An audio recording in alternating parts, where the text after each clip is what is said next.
a surprise. I adopted a budgie. This is Olive Bloom. If you have been following me on Instagram, you probably already kind of know about Olive Bloom. So long story short, I went to PetSmart to grab some cat food. Then I checked the bird aisle as per usual, and then I saw Olive Bloom. Now, because Olive Bloom is... okay, let me just explain this from the beginning. Basically, PetSmart, they kind of have this collaboration that they do with different animal services. In this case, Olive Bloom is a rescue budgie from Brampton Animal Services.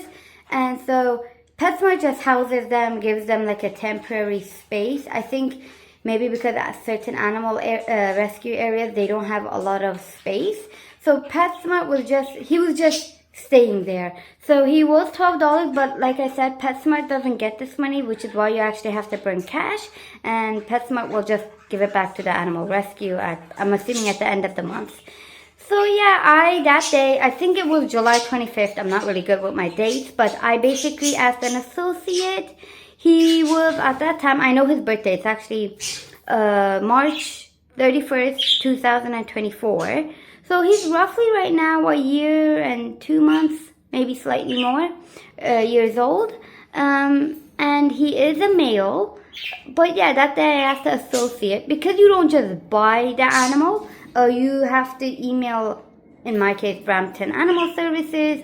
I had to fill out a form. And while I was doing this, the associate did let me know that someone also actually applied for him. So yeah, on the next following day, I did get an email back saying that someone was going to call me. And they did within like 2 to 3 hours. And I had to answer a few questions. And so yeah, here we are. They thought I was a good fit. And when I did pick up Olive Bloom, the same associate that I saw the following day, they did let me know that after I left, 3 other people actually applied for him as well. Which, honestly, I'm very happy that people are obviously adopting. They're not buying a budgie. I've wanted a budgie for a while. Now, if you guys remember in 2023 and in the beginning of 2024, I had a bit of a rough year. Without getting too much to the nitty gritty, I lost half my block. So Kiwi, I lost because of egg binding. She unfortunately passed away from hemorrhage, and she was under anesthesia, general anesthesia, but she passed away. She didn't make it. I have a video explaining the whole situation. And then I had Basil passed away. Again, Basil was getting treatment, but Basil had gastric yeast, and I had to actually treat my whole flock. It is a contagious disease, or whatever you want to call it. Unfortunately, Basil did not make it. So Basil also passed away. And then close to the end of the year, Edward passed away. Now, Edward was also getting treatment. Edward had heart failure and lung failure. So they were actually, whenever I would take him to my avian vet, they were pulling out fluids, and, he passed away. And then comes around 2024, unfortunately, Ocean also passed away. So it was a tough year for me. Now, I remember my veterinarian and my vet tech at that time asked me if I was ever interested in getting another budgie, and I said no, because I was so frustrated. Not that she asked that question, obviously not, but the fact that I honestly was in not a very good place, because I'm like, they keep dying on me. Like, I was just so sad, and especially when Kiwi passed away, it was unexpected. So really, really struggled with that. It is what it is. Unfortunately, they passed away. All of them had veterinary care. Other Kiwi passed inside, at a vet clinic, but all of them, regardless, had veterinary care. I still don't know why Ocean passed away. Unfortunately, sometimes they just pass away. I have really struggled with that as well. So, this is, I don't want to make this super dark. We're talking about Olive Bloom right now. So yeah, the reason why I decided to get another budgie, it's been something I've been, thinking about after Ocean passed away. Initially, I was hoping that Sky and Ocean would be my last budgies, and I did not intend on getting any more. But when Ocean passed away unexpectedly, Sky was left, quote unquote, alone. Now, Sky right now is very close with Muffin. Sky will preen Muffin, which is my cockatiel. That's where I was like, oh, like I feel so bad because they're not the same species. They don't, the best way I could describe it is they don't speak the same language. They also don't have the same, they don't have the same behavior. And cockatiels are from the cockatoo family. So I wanted a budgie, not so they become, I don't want them to mate, obviously. None of my birds, never, in all these years that I've kept birds, I never wanted any babies. Of my birds breeding, that sort of thing. So for that very reason, just for me to kind of get over the fact that Kiwi passed away from egg bounding, whatever you want to call it, I wanted a male. And like I said, I have females, Muffin and Blossom are female cockatiels, and they do lay eggs. Luckily this year I haven't had them lay eggs, which fingers crossed they don't. But yeah, I just needed a bit of a break. I really wanted only a male for the time being. And I just wanted a friend for Sky. Like, that's not a girlfriend, just a friend. Even if they're not going to become the bestest mates, which that is the hope, at least they could become friends. That's the best way I could describe it. At least they could speak the same language or the same chirp. The thing is, I know some people are going to disagree with that and say not every bird needs a friend, 100%.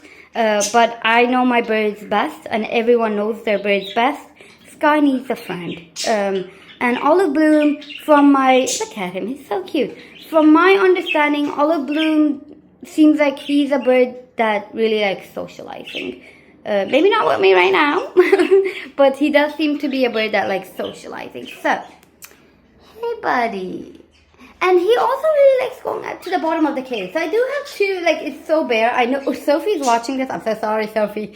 Ignore my very bare bottom cage, right? Because Sophie does such a wonderful job. So does David. They give them their birds such great enrichment. The one area I really struggle with is the bottom of the cage. So it looks so bare. Like, this side looks nice-ish. Not perfect, but nice-ish. And then we get here, what is that? So, he does seem to be a bird. That's actually why I have bought him purchased. He seems to be a bird that actually likes being at the bottom of the cage. Not because he's sick or anything, but he just likes it. So, I just put his cage over here just for the sake of the video. It would actually be rotated to this side, and it's kind of hard to tell. I'll open the aviary in a bit, but there's my food bowls over there. So, whenever they're eating, it's been about a week where he was here, and so they kind of seem to be super interested in each other. So yeah, especially, and I would, it kind of makes sense, especially Olive Bloom, because he's technically alone in this flight cage. But yeah, the other thing is, I know some people are going to ask, so let me just address that. Normally, whenever I get a new bird, within less than a week, sometimes about a week, I would take them to my avian vet and get, all the necessary stuff done and then introduce them. The thing is, because Olive Bloom is a rescue because I adopted him, I have his medical files. And so he has seen the vet on July 21st.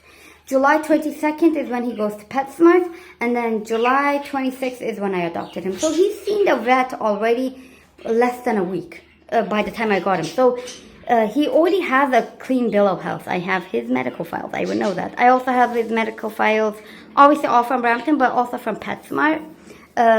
All the files are already given to me. So normally I would be taking him to the vet if it was all my other birds I have. Because I've gotten them from different individuals, not necessarily. Most of my birds, I don't think none of them were rescued. One of them was adopted. So Basil was actually the one adopted. This is actually Basil's previous cage that her owner has gifted it to me, because Basil was living in this cage. So Basil was the only one that I adopted from one of my subscribers. So other than that, I explained it. Every bird has their own story. In my case, I hand-fed Blossom. I hand-fed Muffin. Muffin came from a very good breeder, actually. Blossom, I hope they were good, someone nice and good. But I hand fed them when they were juveniles. And yeah, so, kiwi was actually a bird I got like a decade ago. Although kiwi was 7, so it would not be a decade. Never mind, guys. Sorry about that. But kiwi I got from a pet shop, so there's that. So yeah, don't get from a pet shop. That was one of the difficulty I was having. I did not obviously, was not going to get from a pet shop. But I also had a hard time because whenever I was looking at ads, especially like Kijiji and stuff, people were breeding their budgies and then they were selling the babies. And I did not want that. If I was ever going to go that route, there are actually very good ethical breeders. And so I was in the lookout, but there was one breeder that I actually liked their morals and their ethics. So they were the only one. I'm like, if I don't find one, I will go with them. And at least in my area, we don't get a ton of budgies. And I did not care for the color. I just wanted a male. And some of the budgies that were in the rescue, they were like 3 budgies, but they all have to go together, which makes sense. But I just wanted a single budgie. So this just happened on a random day. I was thinking about it for months, like I would say 7-8 months. I just did not expect it to be that day. I guess luck was, on my side that day. And so yeah, I applied and I got this beautiful, beautiful boy. He is a very nice, the reason why I decided to name him Olive Bloom is because he is a very nice shade of green. Hi, buddy. So yeah, I do have some of I think they're mainly toys from my dragon collection. So he did chew up some of the dragon, it's balsa wood, and some of the solo flower. And then we have a solo Adaball over here. He did chew that up as well. And then I have this toy. So it's kind of hard to tell, but he did chew up some of the balsa. There should have been a balsa in the middle over there. He chewed that up. So he is playing with his toys. And then these perch, I forgot which shop I got it from. And I need to get more actually. I can't find anything like these perches anywhere. They do such a fantastic job wherever they source these perches. And I have a parrot shop. So if I'm telling you something's good, it's good. They're basically sandblasted, but they're so nice. I really like them. And they don't crack. So whenever something's sandblasted, they take a while to crack. The bottom perches are purchased from my own shop. But yeah, this is what his cage looks like. I'll show you guys the aviary, just a quick tour. Basically, I'm not going to be changing any of the perches. Sometimes what I'll do is I'll just put a new perch where it was originally placed if it's like broken or I don't like it or whatever. Not the reason is because Muffin is blind. I say visually compromised, she could see some shadows, but it's not perfect. But basically, this is what my aviary. Why can't I speak today? This is what it looks like. I won't remove everything because I know, for instance, Sky really likes this. Maybe I should make a new one. I'm sorry about that. But yeah, so there's Sky. Hi, Sky. I got you a friend. So Sky does seem to be interested in Olive Bloom. So that's Olive Bloom chirping. See, they actually do chirp back and forth. So that's good. And then we have Blossom. So yeah, I mean, guys, this is, the big cage, the big aviary. Why can't, what? Today's not a good day. I can't speak. This is how the aviary looks like. I plan on taking out most of the toys. I would say 70 to 80% of the toys. Most of them are going to go to the garbage because, to be honest, if I see poop on a toy, I'm not cleaning that toy. I'm just going to trash it. Call it, especially in this economy, that's probably not the best thing to do, but I'm so lazy. I'm not going to clean a toy if there's fecal matter on it. If I could maybe cut it off with scissors, sure, fair enough. But I know me. I just chuck it in the garbage. So there's that. But yeah, more about Olive Bloom. There's really not much to add. We are working on taming. It seems to be going well. He doesn't even step up for millet. But you know what? We'll get there. For me, training when it comes to budgies and pretty much every other bird, I don't care for it. I know that might get some people, reacting a certain way. But my only training, quote unquote training that I care for is recall training or, having them step up. Other than that, I'm not someone who's interested let's just say, for them to turn around or do some tricks. I think it's super cool though. You know, maybe that's why people are really interested in it. I just don't have the time for it. So as long as they step up for me, that's about it. I don't need a quote-unquote cuddly birds. To be honest, I don't think birds are cuddly in general, but that's just my opinion. Yeah, would you like to speak? So he is molting, interestingly enough. I did give him a couple of baths. I don't really like the way his feathers, like especially his chest feathers, are looking like. He doesn't have the best diet. I think the feathers could be because maybe he didn't take showers and stuff. So I am giving him at least one bath a day. And he is molting, which is fantastic. And he is fully flighted. I will not be clipping his wings, absolutely not. And he is, unfortunately, that's the one downside. It's going to take a while, but he is on an all-seed diet. I did convert him to a natural seed diet, what my natural seed mix is. But yeah, we will start top pellets and then veggies with him. He's shown zero interest in it, but you know what? It's a work in progress. I'm sure it will be fine. But yeah, I wanted to give you guys an update. That's one of the major updates that I have. And once he's inside the aviary, I'll show you guys another video of him just hopefully enjoying the aviary. So yeah, say hi, Balloon. So yeah, I hope you guys enjoyed the video. Thank you for watching, guys. Bye-bye.